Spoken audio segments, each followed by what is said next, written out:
Hey, what's going on, everyone? Welcome back to another weekly housing market update for Southwest Florida. In this week's market update, I'm going to be going over some really big changes when it comes to inventory.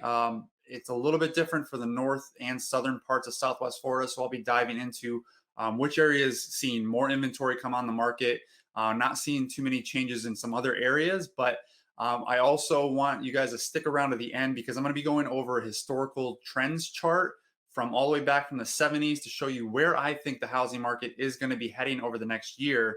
For those of you waiting on the sidelines, this could be a good or bad thing as a buyer. It really just depends on your situation. I'll be going into that, so stick around to the end, but that's all coming up right here, right now.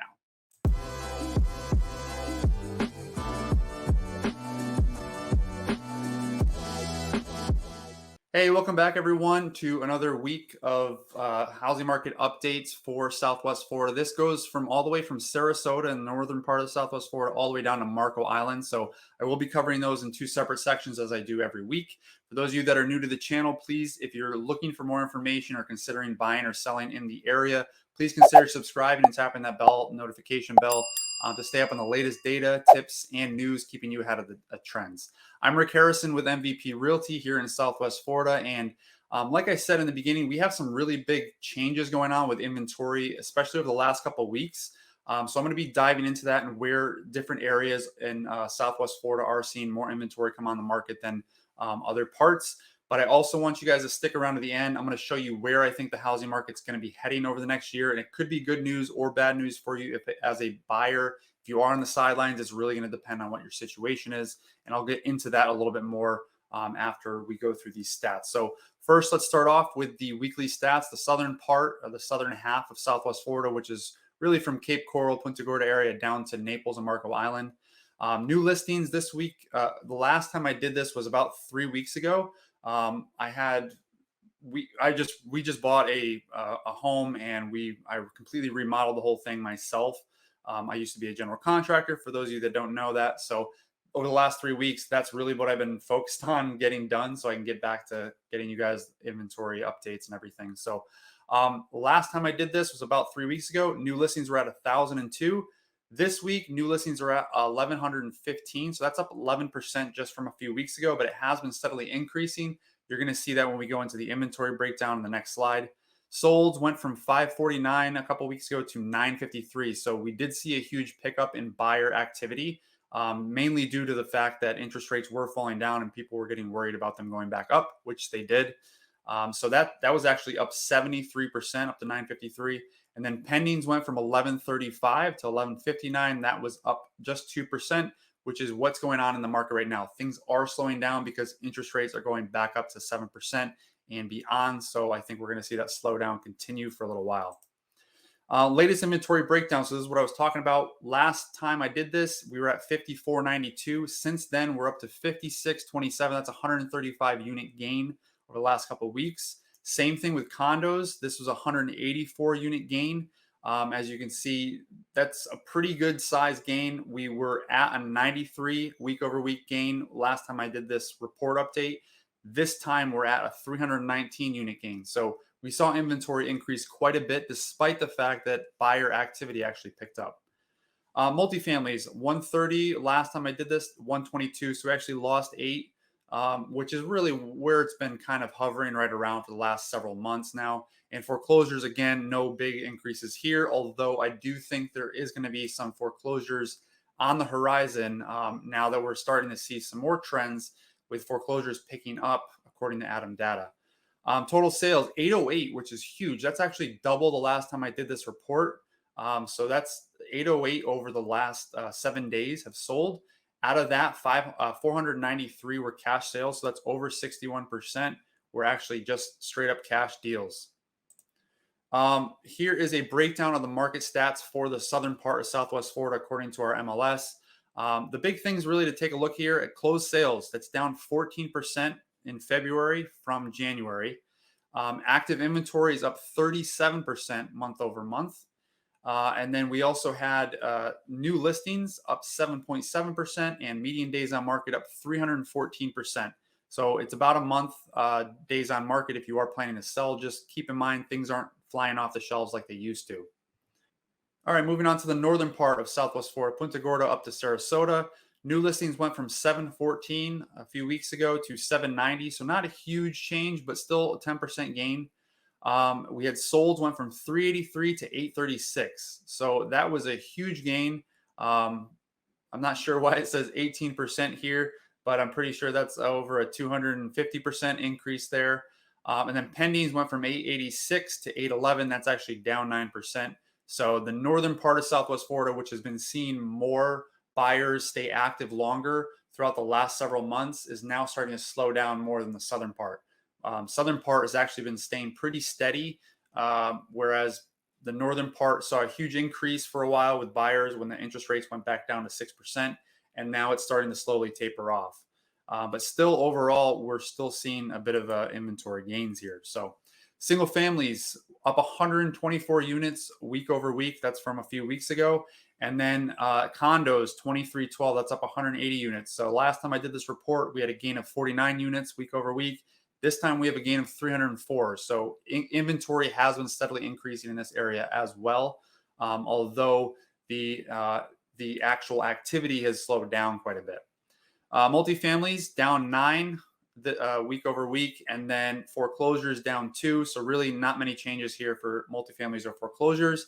And then total sales, this also doubled to 744. Cash sales out of that were 409. So this is 54% of deals are straight up cash sales.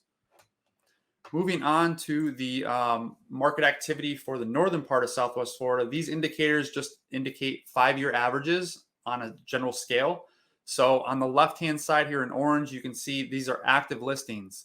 The orange section is really where the average is. The top of the orange is the average part of the 5-year average. So about 28,500 or so is the typical active listings during this time of year, on average over the last 5 years. And then right now we're at 32,000. So we have over 4,200 new and active listings that are outside of the norms. So that's why that indicator is up into the gray. New listings really pretty close to average. The 5-year average is around 16,800. We're at 15,300. So it is a little bit lower than normal for new listings coming on.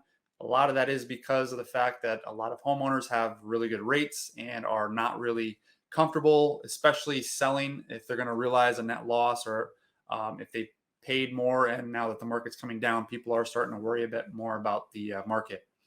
Closed sales on the right-hand side in green, you can see we're right around the average again still. The 5-year average is 11,000. We're at 9,400. So we are on the lower end of that 5-year average, but still in the kind of in the vicinity. So not too big. But the big news here is obviously active listings on the market. There are a lot more than we generally have. Interest rates have changed significantly since the last time I did this report. So just to give you an idea, this was less than a month ago. I did this report. 6.1% was the interest rate here from NerdWallet. Now, as of today, actually 6.9%. So we're right around the 7% range. It's almost a full percentage increase in the last 3 weeks. Bank rate also went from 6.4% to 7%, 7.8%. So that's up 62 basis points there.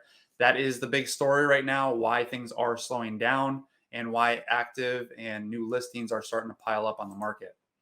All right, let's go into this real quick. I want to show you the kind of the similarities for the 10-year bond market. Those of you who are waiting for financing and interest rates to come back down, like I said, in the short term, this might not happen for a while. And according to this chart, you can see back in October, which is the first section on the left-hand side where the arrows are pointing down. That is really where we're at right now in the cycle as far as what the interest rates look to be doing. So as you can see, they did go down a little bit, but then they spiked right back up to near all-time highs over the last 2 years. Right now, we're in the same pattern. You can see that the RSI on the bottom arrow on the right-hand side, that has actually crossed, which means the momentum is starting to shift towards a downslope. Same thing with the MACD. We're seeing the MACD is showing that the slope is starting to head the other way. It hasn't crossed yet, though, so there's no confirmation that this is going to go lower, but it looks to be going that way. Again, this is going to play out over the next few days. We'll see whether it's just going to hit support and bounce higher, or it will actually come down a little bit. But Right now, I think in the short term, over the next several months, we're going to be seeing interest rates continue to head higher because the Fed is getting more data that's showing that the economy is more resilient than it seems. I think a lot of it is people are just piling back into the stock market, and I think everybody's thinking that we're at the kind of the precipice and we're starting to head back up into a bull market, but I don't think we're there yet. I think we do have a quite a bit to the downside happening over the next several months into the next year. All right, so the wall of worry, we're going to head over to the one report that I wanted to talk about. It's from realtor.com. This is their February 2023 monthly housing market trends. The main points that I want to touch on here are just highlighted here in red, in yellow. Number of homes sales has increased by 67.8% compared to last year. So obviously we're seeing a lot of homes for sale coming on. However, you got to consider over the last 2 years, we haven't had huge amounts of inventory coming on the market. Total number of unsold homes has increased by 13.3% compared to last year. So we're starting to see the inventory pile up. 15.9% fewer homes are being listed for sale, which is contributing to that, really to that increase, because less people are buying, but also less people are putting homes on the market. Median price of homes for sale has increased by 7.8% annually in February, which is lower than January's growth rate. And then homes are spending 67 days on market. This is a national, just keep in mind, realtor.com does national trends. They don't do local. So that's why it's important, if you are planning to buy in a certain area, make sure you're watching somebody who's doing hyper local market stats like I just did in the beginning. They're touching on the specific markets and the cities that you're focused on buying, because they're going to be different across the nation and across the world, especially when we're going into these different economic times right now. Make sure you're looking at hyper local reports on what's going on in your specific market that you're looking at. All right. The last thing that I wanted to look at here is really what I said to stick around to the end for. So this is the historical average for home price index, and this is specifically for Florida. So as you can see, this goes all the way back into the 70s, which is really when housing data was kind of really becoming a little bit more accurate. Anything before that, we really don't have too much accuracy. Everything was on the gold standard, so it was a different standard too. So really in the 1970s, as you can see, the gray bars going across the way, those are all recessions. So if you take a closer look, if we zoomed in here a little bit, in the 1980s, you can see even through the recession, we didn't really see anything that indicated that there was going to be a loss in home prices or home values. So there was a bit of a loss. It really more plateaued, and then it actually continued to increase through the rest of the end of the recession.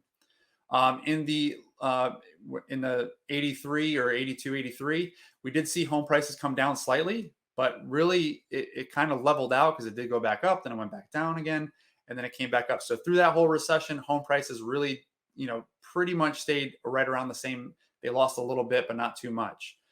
Same thing in 1991. Same thing here. We saw actually home prices leveled out and actually steadily increased towards the end of that recession. In 2000s, early 2001, the dot-com bubble, through that recession, we saw home prices actually increase throughout the whole thing. And then we saw obviously the bubble of 2008, where we see the peak here, and then that came down. So this was the first time we really saw home prices decrease quite a bit. And obviously that was due to a lot of predatory lending practices and just complete, really no regulation in the loan departments. And then now we also see here, which is 2020. Obviously, we all know what happened there. I still can't say that word on YouTube. It decreases the amount of viewers that will see the video. We can see right there, home prices continue to increase and actually sped up right after that, obviously through the next 2 years, where we hit the peak. So I'm going to zoom back out a little bit here. There's three trend arrows here. So if we took it from the beginning of the 1970s and ran that arrow through, this yellow arrow would indicate right around where what the actual steady rate of appreciation would be for the housing market, which is about 3% or so per year. Some years are better, some years are worse. So on average, that it would be the kind of the return rate for appreciation of homes. Obviously, you can see it runs kind of right through the middle of the 2008 housing crisis. If we were to look at the latest since the 2000s, which is where loan lending practices kind of changed quite a bit, we take the red line. So the red arrow here would indicate this would be the average rate of return, which is probably closer to a 4 or 5% appreciation rate. Keep in mind, though, that does also go hand in hand with the fact that the Fed kept interest rates artificially low for a long time after September 11th. That's really when things started to take off. Everybody was supposed to get home. That whole housing initiative through Bush and Obama going hand in hand with everyone getting or being able to afford and buy a home. And then if you take the newest, which was after really at the bottom of the 2008 housing market, the green line would indicate more of where I believe the housing market is heading. So as you can see, we're way up here. And this is going to take a few months to play out, maybe even up to a year. But when it does play out, I think we're going to be ending right around somewhere right around the 650,000, 650 range if you were looking at the index here from the 1970s all the way through. So prices would be decreasing about 15 to 20% on homes. Now, the one thing I want people to understand is, especially if you're a financing buyer, just because prices are going to come down doesn't mean that you should wait to buy. First of all, the number one thing that needs to make sense for you is that you can buy right now. If you can buy comfortably right now, despite home prices going down, we don't know where the interest rates are going to be heading, because considering the historical averages for interest rates are somewhere around 8%, 6 to 8% really is what the averages are for interest rates over time. We've been, since the 80s, really, interest rates have been going down and down and down, where we actually hit a bottom just over the last 3 years at a 0%. The Fed really can't go any lower. We're already at negative real interest rate yields. So the Fed has to go up from here at at a certain rate, and then they can have a little bit more room to lower again. But really, we're just going to keep going back and forth. That's the best that we can really do. So over the next couple of years, while prices may come down, interest rates could continue going up into the 13, 14, even the 18% range like they did back in the 70s, which is similar to the inflation that we were seeing back in the 70s as it is today. So if that is the case, despite home prices coming down 20%, even if they went down 30% and interest rates went up to 11%, you're going to be paying a lot more per month for that mortgage than you would be if you purchase now at 6% and the home prices are a little bit higher. So it's really going to depend on your situation. If you can comfortably afford a home, now is really not that bad of a time historically as far as interest rates are concerned to purchase. However, obviously, if you purchased 2 or 3 years ago when interest rates were 2.5 to 3%, that would have been the most ideal time because prices still hadn't gotten up that high yet. However, foresight's 2020. Hindsight's 2020, I should say. So what I think is going to happen is interest rates are going to be heading higher, at least over the next several months, until the Fed thinks or feels that they may have inflation under control, which could take a very long time. So that's kind of where the projection is. It's probably going to fall 15, 20% over the next year, home prices, but the interest rates is really the kind of the wild card here. We don't know where that's heading. I think it's going to be heading higher. But that's really up to you guys. And like I said, make sure it's something you can comfortably afford, because we are probably heading into I would say probably a severe recession, but who knows? So if you have any questions on any of this stuff, if you're looking and you have your situation is kind of unsure, it's up in the air, you want some help on, maybe figuring out what you could do or what I think you should do, please feel free to reach out to me. You can give me a call or text. My information is in the description in the link. You can get all my contact information, my websites, everything. All my resources are free there. So feel free to click that link down there. I also put it in the comments section. If you got value out of today's video, please hit that like button and consider subscribing to get more information updates. One quick announcement I did want to put at the end of this video. I will be doing home tours every week now. So if you are looking for specific homes, or if you have general information, general area that you're looking to see homes and you're not in the area, please leave me a comment below. Let me know what you're looking for: 3 beds, 2 baths, 1,500 square feet, pool home, lakefront lot, whatever it is. Let me know in the comments, and that'll give me some ideas to what kinds of homes you guys would like to see in the tours coming up on those weekly videos. So stay tuned for those. I will be putting out an announcement when I will be having the first one, which will probably be this Friday. So if you're looking for something specific, let me know in the description or in the comments, and I will do my next video tour on a home similar to what you're looking for. Thanks, guys, for tuning in this week. I hope you got value out of today's video. And as always, please stay safe, stay positive, and more importantly, stay free.